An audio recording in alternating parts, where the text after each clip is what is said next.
Greetings and welcome to In Depth. I'm Dike Rostant. Now, whether you say freedom, go and get it, or Amandla, Awetu, we recognize the global impact of Nelson Mandela to the point that July 18 is an International Day of Remembrance for him. Equal Opportunity Commission Chairman Roach joins us to share some of his reflections on Madiba.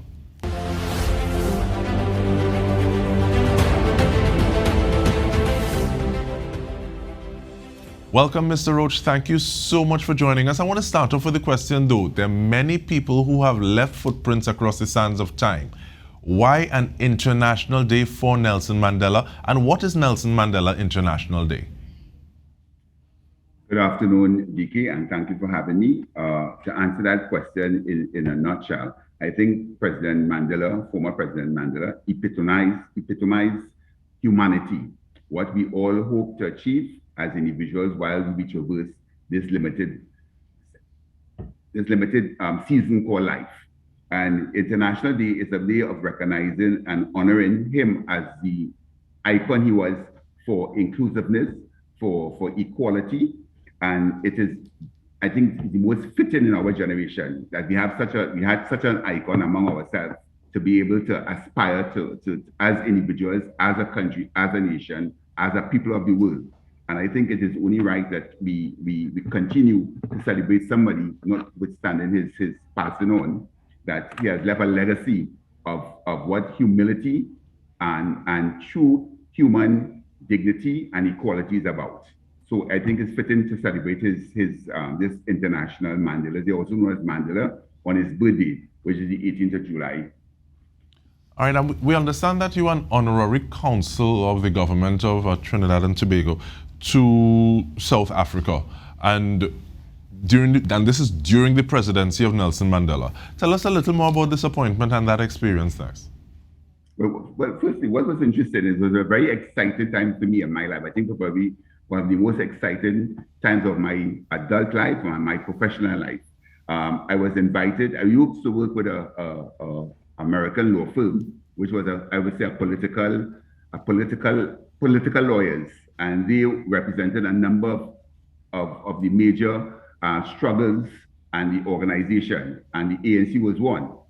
And during that time, coming up to elections, I was invited by the head of the firm, who happened to be a Trinidadian as well, who left Trinidad at the early age of 14 and resided in the United States and became a professor of law of human rights and the chair in Rutgers University in law. He also represented the ANC and was also one of Mandela's lawyers. And I was invited because of my interests working with him over the years to go down to monitor the elections. And when I did that, after being invited to go and experience being an international monitor for elections, soon after what is all known now, the history that President Mandela became the first president of all democratically elected president. He appointed this firm to represent their interests in North America, and I was asked by the firm to represent their interests in South Africa. That being the case, we were very well respected. They relied on us in the early part for a lot of consultations on a wide range of issues internationally and otherwise.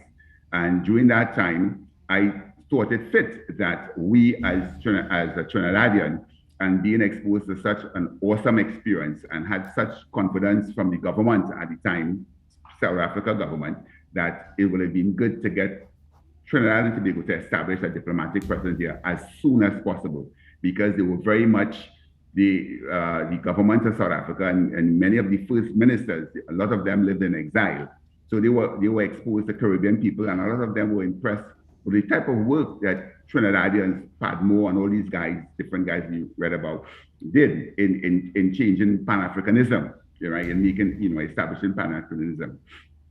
And I made overtures. I wrote to the government at that time. I think the PNM was in government. I think it was Prime Minister Manning. And, for whatever reason, they didn't attend to it with a certain amount of urgency. But when the UNC came into government, for whatever reason, they discovered the letter that was written. And I got a call one day and asked me if I was still interested in representing the interests of the government of Trinidad and Tobago in South Africa and other parts of Africa. And of course, I said yes. So I, went through the normal basis of making appointments such as an honorary council in the country, and I accepted it, and I became the honorary council in Trinidad and Tobago during the tenure of President Mandela, President Dike, until I returned to Trinidad sometime in 2003. But representing that exposure, representing yourself, representing your country at such a time, engaging with such individuals, do you see changes that you can point to? Yes, this that I do now is because of that time in this space. Do you see some of those things? Almost everything I do today is as a result of that. It's an enormous opportunity, and it's something I will have not exchanged. Give me opportunity to choose something as I would not. And I made some choices to forego in order to achieve that experience, and I have no regret about it. And some of it is it's just the level of humility. Somebody with such awesome power and such respect and such influence, he always had this ordinariness about him that was captivating. And he had a way, as much people came in his presence, people were just like in total awe. Sometimes people, you always think, were hypnotized by him, by his presence. He just had a presence. But notwithstanding all of that, he was always really humble and inclusive. His inclusivity in his activities, his political stewardship as president of South Africa was just totally amazing to me. And I remember at one point in time, in the early part of the first year, 2 years of his presidency, there were South Africans who, detractors, they couldn't understand what he was about, because he was trying to get the all of Africa in. Because I remember him saying publicly and saying to me at a time in a conversation that most people love their homes and love their countries. And if your countries were stabilized and they were not strife and struggles, and there were opportunities to advance as a human being, people would not leave their countries. So the thing is, his thing was to normalize as many of the African countries that were in struggle, one form or the other, as quickly as possible, so that opportunity for growth individually and as Africans will have been a reality. So much so people used to call him, some people used to call him the president of foreign affairs president. But that was a very, very critical thing that he was doing. What he was doing, just as he had extended from South Africa, it wasn't about himself. The sacrifices he made for his family, his own love life and everything like that is unparalleled from what I experienced.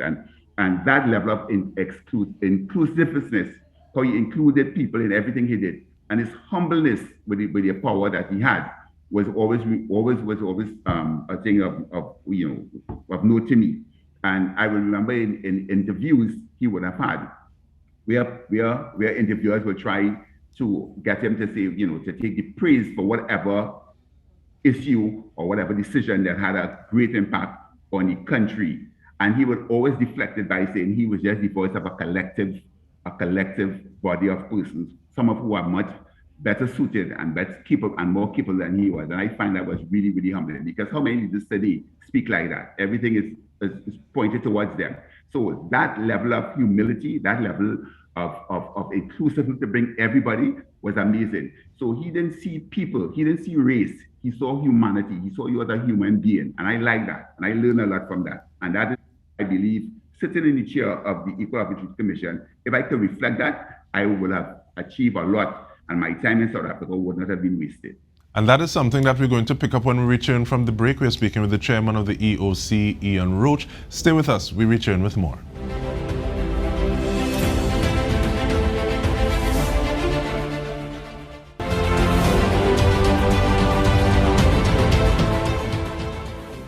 Welcome back. We are speaking with Chairman of the Equal Opportunity Commission, Ian Roach, about Nelson Mandela. And some of the things that we got from you just before we went to the break, Mr. Roach, in terms of humility, inclusivity, trying to normalize an atmosphere of peace. And this kind of sounds like a few things, that the Equal Opportunity Commission stands for. So in terms of seeing that alignment, how do you directly see the values of Mandela reflected in the EOC's mandate and operations? Very much closely so, because the The main purpose of the AOC is to eliminate discrimination, all forms of discrimination in our society, and, and to bring about a society where each and everyone is treated equally. There is equal opportunity for all, and people are not discriminated because of race, ethnicity, religion, marital status, geographical location, or anything of that nature, right? And even though the act is a work in progress, I think it is positioned in such a way that can assist us in achieving or I think bettering what we already have. Because I was very much proud when I was in South Africa to speak of Trinidad as a society that is a real rainbow in real terms. That people not only live side by side, but people also engage with each other across all religious lines, all cultural differences, and so forth, as Trinidadians and Tobagoans. That is what I was proud about when I was in South Africa. And I think this is what, if we can capture this in the EOC's mandate, which is there, I think this would certainly be reflecting a lot of what Mandela stood for as a human rights activist in the world. And you said that the process continues in terms of the act is a work in progress, but the issue of getting the information out about the work of the EOC is also a work in progress, is a process to continue. So I wanna get some of that now, please, in terms of what's the process in terms of lodging a complaint, and take me through those iterative steps, please. Well, to lodge a complaint to the EOC, you can either go on the EOC's web and download and fill out or fill out on site. You can fill out a complaint, which is lodged, which will be reviewed by someone within the unit, the legal unit that deals with assessing complaints. And then it goes through it will go to somebody who will investigate, an investigating officer who will investigate to see the legitimacy of the complaint. Then it may be challenged to the unit, the legal unit, where a legal officer will review it and see probably what is necessary. And if so, it is found to be a genuine complaint that comes within the remit of the agents, the commission, it will engage a sort of exchange of documents, letters between the complainant and the person who is being complained. The complaint is being made against. Letters are exchanged. Lawyers may be engaged on the other side or on behalf of the other person. And then, if there is, again, it moves to where you believe by the unit, by the legal unit and the investigating officer that it can be conciliated. A conciliating session will be engaged by a conciliator of the Equal Opportunity Commission, whereby the matter will try to be resolved. And many times, I think, very often, I think it is resolved. If it's not resolved, then it takes on a different perspective. It is referred with the agreement of the complainant to the tribunal, because there are some issues that cannot be resolved and would be forwarded to the tribunal, which is a Supreme Court of record, like a High Court, and will deal with the issues that we would not be able to deal with. In addition to that, up to the time of lodging the complaint until it's conciliated either successfully or referred to the Equal Opportunity Tribunal, there's no cost involved. When it goes to the tribunal, then there's a different level. It's like a High Court, and you may be able to engage attorney of your own choice, and it's litigated. But it's one thing to say, and going back to Madiba, Mr. Roach, it's one thing to say now that you're in the position of chairman of the EOC, and yes, the ethos, the energy of Nelson Mandela, it permeates and influences a lot of what you do in this chairmanship position. But did it influence you actually saying, yes, I am going to accept this role of chairman? What really at the end of the day influenced me in taking the role is that the stint I had as an independent senator for 5 years, I was advocating for differently able persons. I'm differently able for the last 12 years. And I thought that a lot more can be done, right? And I tried to do as much as I could here. But being in that position, there's a lot of discussion, a lot of talk, and sometimes you don't see the fruits of your labor. But I believe when I was approached to take up the chairmanship of this, and is dealing with discrimination, which falls right within the concerns that I have for persons who are outside the ordinary circle, who are able-bodied, and they are easily become invisible, and they are not being attended to equally according to the Constitution and according to the mandate of the Equal Opportunity. I thought it would have been a good opportunity to see what I could have done during the period of time I'm allowed that privilege to bring about change, make it much more visible, certainly in that category of our citizenry that are being marginalized and not being allowed to fulfill their capabilities, where people emphasize and focus too much on their disabilities when they are much more capable, and a lot more that can be brought into the society to get a full use, of persons' opportunities, persons' talents, and so forth. So it was one of the reasons. Yes, President Mandela, what he stood for has encouraged me, I think, fortify me in some of my beliefs and my courage to do what needs to be done. And what also influenced me a lot as a leader, what I liked about him is that he was not afraid to take bold steps, bold decisions, and be alone in doing so for the benefit of the rest. People may not always see where you are going, but a leader needs to take people from where they are to where they need to be, even when they're not aware that they need to be there where they're supposed to go. We have a little less than 2 minutes, Mr. Roach. I'm wondering, as a nation, what can we do to kind of fill some of those cracks that people are falling between so they become a little more visible? What can we do as a nation to fulfill the legacy of Nelson Mandela? We need to stop looking at each other and judge each other by color, race, financial status, and look at each other as human beings. Right? And be inclusive, because I see you, Dike, as I see myself. I will always know what is the right thing to do.